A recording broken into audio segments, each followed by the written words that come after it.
الأهلي في الصدارة في انتظار مباراة بيراميدز غدا مع حرس الحدود بفوزه على نادي غزل المحلة 1-0 من ضربة حرة مباشرة لإمام عاشور. والزمالك الأخطاء الدفاعية لنادي فاركو تمنح الأفضلية لنادي الزمالك وفوزه ب1-0 وهدف نظيف وطرد في نادي الزمالك وضرب في النادي الأهلي. السلام عليكم ورحمة الله وبركاته، حلقة جديدة من برنامج أدهم في الملاعب في الحديث عن الجولة ال 13 للدوري المصري. فلو وصلك الفيديو خش اعمل سبسكرايب للقناة وفعل جرس التنبيهات عشان يوصلك كل جديد أول بأول، واخبط اللايك الجميل. فيلا بينا نبدأ.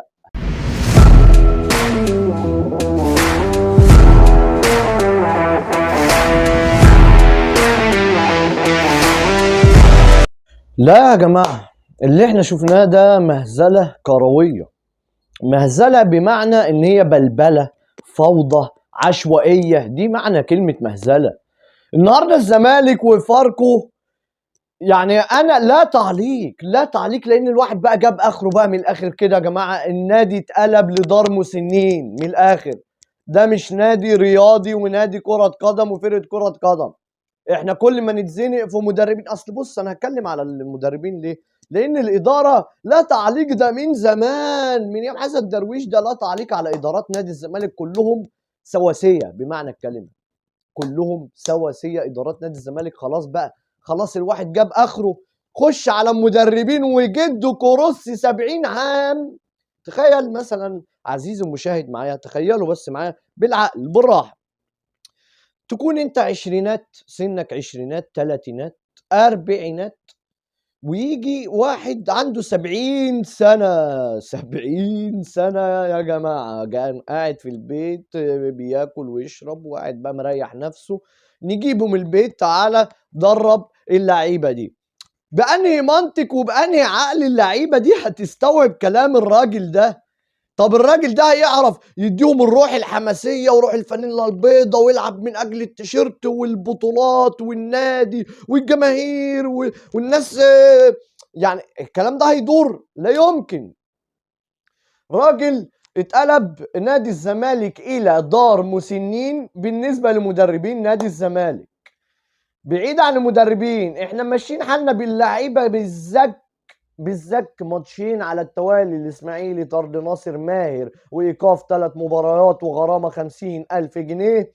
والنهارده شفنا قدام فاركو محمود جهاد طرد لسبب انذار تاني، انذارين وخد طرد وهيتوقف الماتش الجاي. يبقى طردين في ماتشين ورا بعض، في ازمه، في تدخل عنف. شفنا 6 انذارات النهارده للعيبه نادي الزمالك. الماتش الجاي غياب شحاته لتراكم بطاقات صفراء. محمود جهاد مطرود مش هيلعب، ناصر ماهر متطرد وايقاف مش هيلعب. لا يا جماعه، لا في عنف وفي تدخلات وفي نادي الزمالك مش عارف يبني لعب، مش عارف يعمل بيلد اب من تحت. باص اطلع حد كده محترم في نص الملعب زي عبد الله السعيد، ناصر ماهر بتاع، ياخد الكره من نص الملعب ينقل اللعب. مفيش الكلام ده بقى له ماتشين. نادي الزمالك مدرسة الفن والهندسة اللي هو أحمد الجفالي اللي لسه جاي الجناح الأيسر، جاي بيشكر في النادي، يقول ده نادي طول عمره كرة حلوة ومدرسة الفن والهندسة والزمالك والبتاع والدنيا. بقالنا ماتشين بنلعب ثرو لوب كده، ثرو لوب كده اللي هو من المدافع، ادي الكرة مدافع، هوبا كرة عالية طويلة. فاكرين منتخب صلاح؟ ادي صلاح حط له. احنا بقى لنا ماتشين نادي الزمالك على القصة دي. ودي يا باشا قدام على طول، لسه هنباصي قدام نادي الزمالك. شفنا الحال وصل بيه للدرجات دي، مش عارف يعمل بيلد اب ويطلع بالكرة. طب نيجي لمحمد حمدي. الله يا جماعه، الواحد بيشوف مواهب عظيمه اقسم بالله، يعني الواحد ما شافهاش قبل كده. والله لو اشباه لعيبه كوره لا يلعبوا احسن من كده. محمد حمدي الكوره تجيله، انت وينج ليفت، يعني من موهبه اللاعب ده اللي هو اي لاعب وينج ليفت بيبقى عنده حس يعني كروي، يعدي واحد على واحد، يجي له فكره من دماغه مثلا شوطه في البعيده في الضيقه، خد وهات وروح على الجون وبتاع. مفيش منه، مفيش منه. الكرة تيجي لمحمد حمدي قدام، رجع لبنتايك. والله انا ما مش هعرف الم. والله بنتايك خد اتصرف، انت بيقولوا عليك راجل حريف، اتصرف لي انت في الكرة دي، رجع لبنتايك. خد الكرة يا محمد يا حمدي، اعمل حاجة، اعمل اي حاجة، خد فاول، لا رجع لبنتايك. مفيش والله. انا اخري كده. مفيش كده في الدنيا. الواحد خلاص زهق وجاب اخره. النهارده بصراحه احمد خطاب نشيد بيه مدرب على التكتيك ومنظومه تكتيكيه منظمه. لا والله نرفع له القبعه، راجل محترم جدا جدا جدا. احنا بنشوف نادي فاركو السنه دي في منتصف الجدول، بس عنده لوحه تكتيكيه تحترم وتنظيم محترم.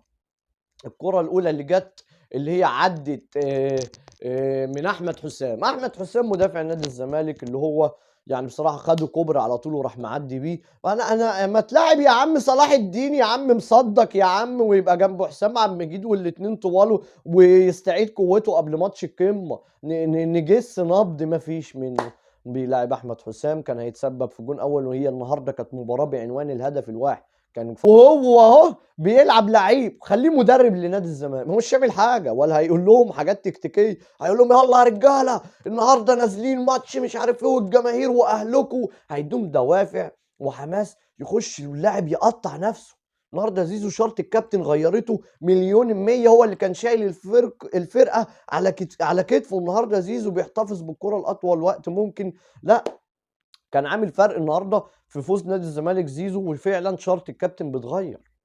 ده اللي بنتكلم فيه. هات مدرب اجنبي سنه صغير طالما انتوا اجانب، هات واحد ابن النادي قسما بالله هتشوف اداء عمرك ما شفته. العبد لله الغلبان الفقير الى الله بيقول لكم هاتوا يا عم مدرب ابن النادي وشوف الفرق اللي هيحصل. اقسم بالله ده مركز شباب حبانيه اللي احنا بنشوفه ده. دنيا هيصه وسبهلله ومفيش جمل تكتيكيه، ويشلح وعواد ياخد انذار بسبب تضييع في وقت. احنا لو شفنا النادي اللعيبه بتلعب لعب حلو وخد وهات ورقص ولم وضيع فرص وخسرت الماتش، قسما بالله ما هنزعل. مش هنزعل لما نلاقي اللعب حلو وفي لعب كوره جميل وماسكين كوره وسيطره واستحواذ وخلق فرص وتيكي تاكا ومثلثات وان تو خد وهات وجمل تكتيكيه متدربين عليها وخسرنا الماتش، والله ما هنزعل. انما بالاداء ده بالمستوى ده وبنكسب، يعني الحمد لله اللي احنا كسبنا. وجروس انا ضد الراجل ده يا جماعه، مشوا الراجل ده في اقرب وقت ممكن، وربنا يسترها في الايام اللي جايه على القلعه البيضاء. النادي الاهلي فوز 1-0 بنفس طريقة نادي الزمالك، أو الطريقتين متشابهين في حالة طرد لنادي الزمالك في الدقيقة 85 محمود جهاد، ونفس الكلام هناك لحالة طرد لمصطفى العش في الدقيقة 84 83 طرد مباشر. ده الفرق إن ده طرد مباشر وده من إنذار تاني ياخد الطرد.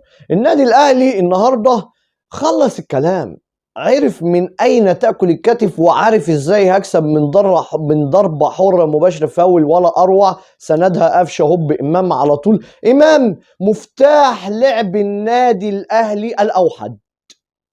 عايز تفتح اي باب اي ماتش اي هجمه اي خطوره اي حاجه في كل ماتشات النادي الاهلي دور على امام. امام بفورمه ليفل الوحش. امام عاشور هداف الدوري المصري حاليا.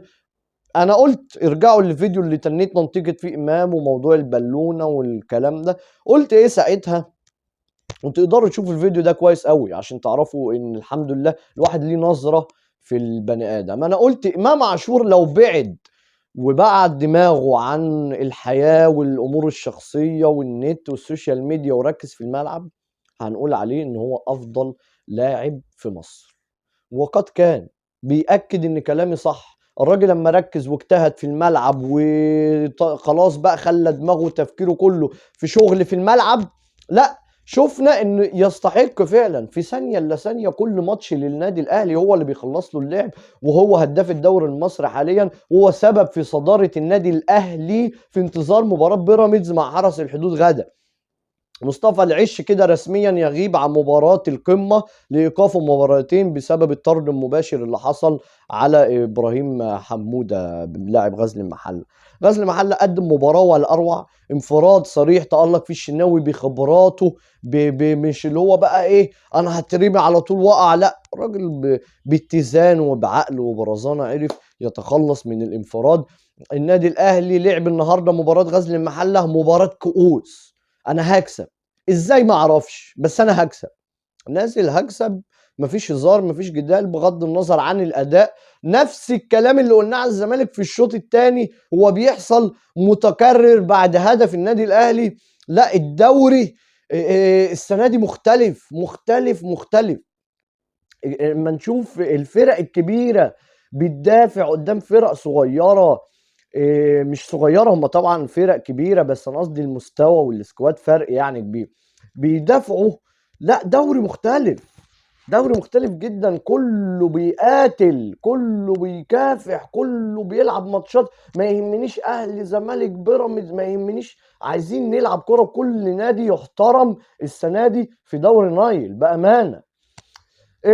كانت ناقصاه جماهير يعني، فتيجي النادي غزل المحله لا قدم مباراه ولا اروع. النادي الاهلي زي ما قلنا على طريقه نادي الزمالك تضييع في الوقت، تكتل دفاعي، بلوك دفاعي، دفاع منطقه، سايبين الكوره. غزل المحله المسيطر في الشوط الثاني اغلب الاوقات بصنع خطوره رهيبه جدا. الطرد اللي تسبب فيه مصطفى العش الراجل اخطا، راح عامل طرد على طول، قال مش هيجي جول، هاتوا هاتوا يا باشا مش هتجيب فينا جوان، خلص الكلام. وانتهى الماتش بفوز النادي الاهلي ليتصدر ترتيب الدوري المصري وياخد دفعه معنويه ويعمل ضغط على بيراميدز في مباراه بكره مع حرس الحدود، والدوري يشتعل اكثر فاكثر قبل مباراه ديربي القاهره الاهلي والزمالك او الزمالك والاهلي ايا كان. يبقى النهارده شفنا حاجه جديده في النادي الاهلي، شفنا ان تذبذب في المستوى شويه عن بقيه المباريات اللي فاتت، بس شوفنا ان هو ازاي لما بيتحط في مأزق هعرف اخرج منه وهعرف ارضي جمهوري باقل حاجه، وباقل حاجه انا هعرف اكسب. مصطفى العش غايب خلاص زي ما قلنا. عندك كريم الدبيس بيثبت نفسه في الناحيه الشمال، امام عاشور بقاله فتره كبيره جدا بيلعب جناح، لسه طبعا في انتظار بن شرقي والكلام ده كله، لكن بنشوف ان ماتشين النهارده سخونه وحماس وطرد هنا وطرد هنا، والدوري مشتعل يا ساده يا كرام. ختاما كان معكم ادهم شاهين، واشوفكم على خير ان شاء الله في حلقه جديده من ادهم في الملاعب. السلام عليكم.